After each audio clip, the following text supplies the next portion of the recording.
সন্দীপের পাতানো দিদির কথা শুনলে না আমার এত হাসি পায় না, আমি কি বলবো। সন্দীপের পাতানো দিদি আজকে শারীরিক অক্ষমতার কথা বলছে। বলছে কিনা শারীরিক অক্ষমতার কথা কখনো মানুষকে বলতে নেই।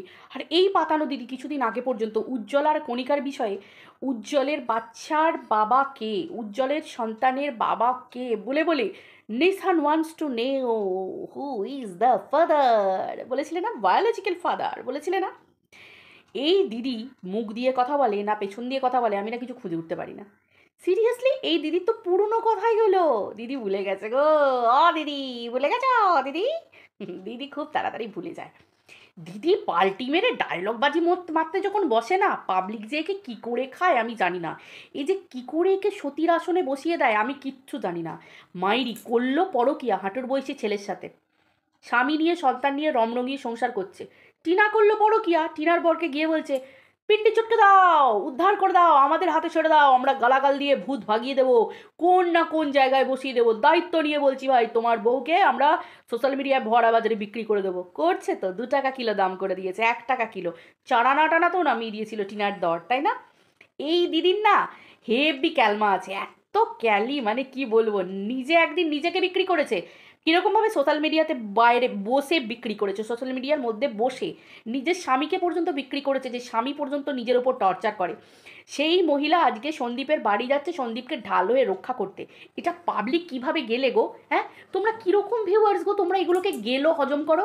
যে নিজের স্বামীকে নিয়ে আজকে বলেছে। আজকে এই পাতানো দিদির হাজব্যান্ড মানে শুভদাকে আমার কয়েকটা কথা সত্যি প্রশ্ন করার আছে, যে শুভদা আপনি কি, আপনি মানে পরকীয়াটাকে তাহলে সমর্থন করেন? আর যদি পরকীয়াকে না সমর্থন করে থাকেন তাহলে আপনি আপনার স্ত্রীকে কি করে মেনে নিলেন, গ্রহণ করলেন? আপনি তো সন্দীপের বাড়িতে যান, আপনি তো সন্দীপদের পরিবারের সঙ্গে আপনার স্ত্রীর ভালো সম্পর্ক, আপনার ভালো সম্পর্ক, তাহলে আপনি কেন সন্দীপকে বলছেন না যে আমি যেমন আমার স্ত্রীকে মেনে নিয়েছি সন্দীপ তুমিও তোমার স্ত্রীকে মেনে নাও? কিসের জন্য বললেন না প্রথম থেকে? কেন নিজের স্ত্রীকে বললেন না, বোঝালেন না পরের বাড়ির সংসারের ব্যাপার, তার স্বামী তার শ্বশুরবাড়ির লোকেরা তারা বুঝে নেবে, তুমি যেও না ঘর ভাঙাতে? এটা তো একটা পুরুষ মানুষের কথাবার্তা।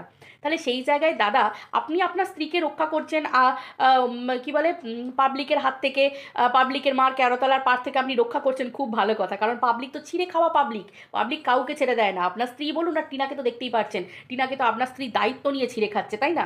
আপনার বাড়িতে বসে দাদা আপনার স্ত্রী আর একটা অন্য মেয়েকে নিয়ে নোংরা কথা বলছে, আপনি সেটা মেনে নিচ্ছেন, অথচ অথচ আপনিও সেই মেয়েটাকে নিয়ে টিনাকে নিয়ে আপনি খারাপ খারাপ কথা বলছেন। আপনি কি করে বলতে পারছেন টিনা ভুল কাজ করেছে?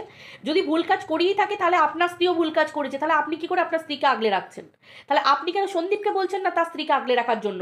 অথচ আপনার স্ত্রীকে তাহলে আপনার সাবধান করার কথা, যে তুমি যেও না অন্য কারোর ঘর ভাঙতে, তুমি যেও না স্বামী স্ত্রীর মাঝে অশান্তি লাগাতে, সেটাও আপনি বলছেন না। তাহলে কি বলছেন? তাহলে পয়সা বলতা হ্যাঁ, দাদা আপনিও বলছেন পয়সা বলতা হ্যাঁ, আর পয়সার জন্য আমার স্ত্রী যা খুশি করতে পারে আপনি সেটা রাইট দিয়ে দিচ্ছেন।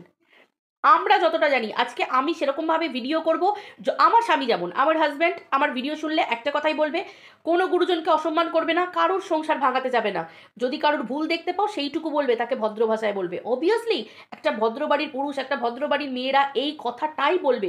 আমরাও আমাদের ছেলে মেয়েদেরকে এটাই শেখাবো, যে কারোর পার্সোনাল ম্যাটারে, যেখানে স্বামী স্ত্রীর মধ্যেকার একটা ব্যাপার, সেখানে কখনোই অন্য মানুষের ঢোকা উচিত নয়। হ্যাঁ মানছি সোশ্যাল মিডিয়াতে তুলেছে, কিন্তু তাই বলে দিনের পর দিন ক্যামেরা নিয়ে গিয়ে তার বাড়ির লোকেদের নিয়ে, আর একটা কথা শুভদা, তার বাড়ির মেয়ে, সেখানে গিয়ে আপনার স্ত্রী নিজের সম্পর্কগুলোকে বলছে আমি জড়িয়ে রাখছি, আমার সম্পর্ককে বেঁধে রাখছি, আমার ছেলে ছেলের বউ আমার মেয়ে তাদেরকে ভালো শিক্ষা দিচ্ছি, অথচ আপনার স্ত্রী সেই মানুষের বাড়িতে ক্যামেরা নিয়ে গিয়ে ছোট বাচ্চাটার সামনে দাঁড়িয়ে কন্ট্রোভার্সিয়াল ভিডিও করছে। আপনার স্ত্রী বলছে সেই বাচ্চাটাকে এই নোংরা কন্ট্রোভার্সির মধ্যে আনা হোক, যে ভিডিওতে নোংরা কন্ট্রোভার্সিমূলক কথাবার্তা আলোচনা হচ্ছে সেই বাচ্চাটাকে ফটো ইউজ করা হোক, বাচ্চাটাকে প্রথম থেকে শেষ পর্যন্ত দেখানো হোক। আপনি মানতে পারবেন শুভদা এটা? আপনি মানতে পারবেন? তাহলে আমি জানবো যে হ্যাঁ আপনি একজন স্বামী হিসেবে বা একজন পুরুষ মানুষ হিসেবে আপনি সঠিক বিচার করেছেন। আপনি বলুন। আজকে শুভদাকে নিয়ে বলতে হচ্ছে কারণ আমরা শুভদার পাশ থেকে অনেক কিছু কথা শুনি। ভিডিও যখন আপনার স্ত্রী করে সেই স্ত্রীর পাশ থেকে আমরা শুভদার কিছু গলা শুনি, তার জন্য আজকে শুভদাকে নিয়ে বলতে হচ্ছে, না হলে আমি শুভদাকে নিয়ে কোনো কথা বলতাম না। শুভদা কিছুদিন আগেও ভিডিওর মাধ্যমে এসে বলেছিল আমার স্ত্রীকে নিয়ে যে বা নোংরা কথা বলে তারা সেই নোংরাটা। আমি আপনার স্ত্রী জন্ম পরিচয় নিয়ে কোনো কথা বলবো না, কারণ আমি বিশ্বাস করি মানুষের কর্মে, কিন্তু কর্মটা তো দেখতে হবে যে আপনার স্ত্রী কী কর্মটা করছে। আপনার স্ত্রী আজকে বসে ভিডিওতে নিজে পরকিয়া করেছে, অথচ নিজের সম্মানের সাথে বাঁচতে চায়। সে চায় তার স্বামী তাকে মাথায় করে উঠিয়ে রাখুক। তা আপনার স্ত্রী বলছে আপনি নাকি তার স্ত্রীকে আপনার স্ত্রীকে স্বাধীনতা দিয়েছেন। আপনার স্ত্রীও তো তার আপনার স্বাধীনতার অপব্যবহার করেছিল। তাহলে সন্দীপের স্ত্রীকে স্বাধীনতা দিয়েছিল, সেও তার স্ত্রীও সন্দীপের স্ত্রীও পরকিয়া করেছে। মানে কি, সন্দীপের দেওয়া স্বাধীনতার মানে অপব্যবহার করেছে। আমি তো সেটাকে স্বীকার করি সবসময়। কিন্তু আপনি যখন আপনার স্ত্রীকে মেনে নিলেন সেই জায়গায়, তাহলে সন্দীপ যদি মেনে নেয় প্রবলেমটা কোথায়? তাহলে আজকে সন্দীপের কানে কুমন্ত্রণা দেওয়া হচ্ছে কেন? আজকে কেন সন্দীপকে বলা হচ্ছে না, আপনার স্ত্রী কেন বলছে না যে আমার স্বামী আমাকে মেনে নিয়েছে পরকিয়া করার পরেও, তোর তো একটা ছোট্ট বাচ্চা আছে ভাই, তুই তোর বাচ্চার মুখের দিকে তাকিয়ে মেনে নে। আর আমার তো বড় বড় দুটো ছেলে মেয়ে, আমার তো ছেলের বিয়ে হয়ে গেছে, ছেলের বউ হয়ে গেছে, তখনও মেনে নিয়েছে আমার স্বামী। তাহলে চিন্তা কর, তুই তো শুভদাকে দেখে শেখ। আমি কি কিছু ভুল বললাম দাদা, নাকি আমি আপনাকে কোনো অসম্মান করলাম? তবুও বলছি, আমার কথায় যদি আপনি অসম্মানিত বোধ করেন তাহলে আমি সরি চেয়ে নিচ্ছি, কারণ আমার মনে হয়নি আমি আপনাকে অসম্মান করে কোনো কথা বলেছি। এবার আসি পরের কথায়। এই পাতানো দিদির মুখের ভাষাই তো এরকম বরাবর। কিছুদিন আগেও তো এই পাতানো দিদি উজ্জ্বল কণিকার সন্তানের জন্ম পরিচয় জানতে চেয়েছিল, যে সত্যি বাবাকে। আজকে অক্ষমতার কথা বলছে। মনে নেই দিদি পুরনো কথা? দিনের পর দিন উজ্জ্বলের অক্ষমতাকে নিয়ে কিভাবে অপব্যবহার করে গেছেন আপনি, এটা তো আপনার পুরনো স্বভাব। আজকে আপনি লোককে জ্ঞান দিতে বসেছেন। আপনার মুখে না সেই চোরের মুখে রাম নাম বলে না, ঠিক সেই রকম ঠেলায় বাবাজি। শুধু লিগ্যাল নোটিশ আপনাকে বদলাতে পারে, কিন্তু আপনার এখনও যা মুখের ভাষা, আপনার এখনও যা টার্গেট, আপনার টার্গেট একই থেকে গেছে। না হলে আপনার টার্গেট কখনো যায় সৌমালি অধিকারীর সন্তানের দিকে, সৌমালি অধিকারীর স্বামীর দিকে? আপনার মুখের নোংরা ভাষার পুরুষদের প্রতি নিয়ে, প্রত্যেকটা পুরুষকে, বাড়ির পুরুষ সন্তান সকলকে নিয়ে টানা, আপনার মতো মহিলার না আদালতেই মানায়। আপনার মতো মহিলাকে ঠেলতে ঠেলতে আদালতে নিয়ে যাওয়া উচিত। সৌমালি কেন এখনো চুপ করে আছে, আমার তো প্রশ্ন এটাই।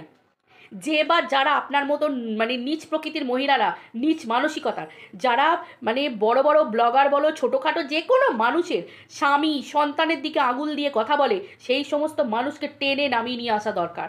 যারা স্বামী সন্তানের উদাহরণ টেনে আনে, কই আমাকে তো আপনার স্বামীকে ছোট করতে হচ্ছে না, আমাকে তো কই আপনার সন্তানকে নিয়ে দুটো নোংরা কথা বলতে হচ্ছে না। হবে কি করে? এখানেই তো শিক্ষার লেভেল, সাধারণ কি বলে, মানুষের চিন্তাধারা কতটা নিচু হতে পারে, যেখানে সৌমালি অধিকারীর মাসিকে টানা হচ্ছে। সৌমালি অধিকারীর মাসি, তার না আছে কোনো চ্যানেল, তিনি না কোনো ব্লগার, তার না কোনো মানে কোথাও নেই, তিনি তার মাসিকে ধরে টানা হচ্ছে। মানে কী ধরনের নিম্ন মানসিকতা! এতটা একটা মানুষ নিচে নামতে পারে, আর এই মানুষগুলোকে বাড়তে দেওয়া যায়? কখনোই বাড়তে দেওয়া যায় না। আমি তো সৌমালি অধিকারীকে বলবো, এইসব স্ট্রাইকের খেলা খেলার দরকার নেই। যে মানুষরা নিজের জায়গা ভুলে গিয়ে না পরের সংসার ধরে টানাটানি করে, সোজা ঘষতে ঘষতে তাদেরকে নিয়ে যাওয়া উচিত আদালতে, আইনের সাহায্য নেওয়া উচিত।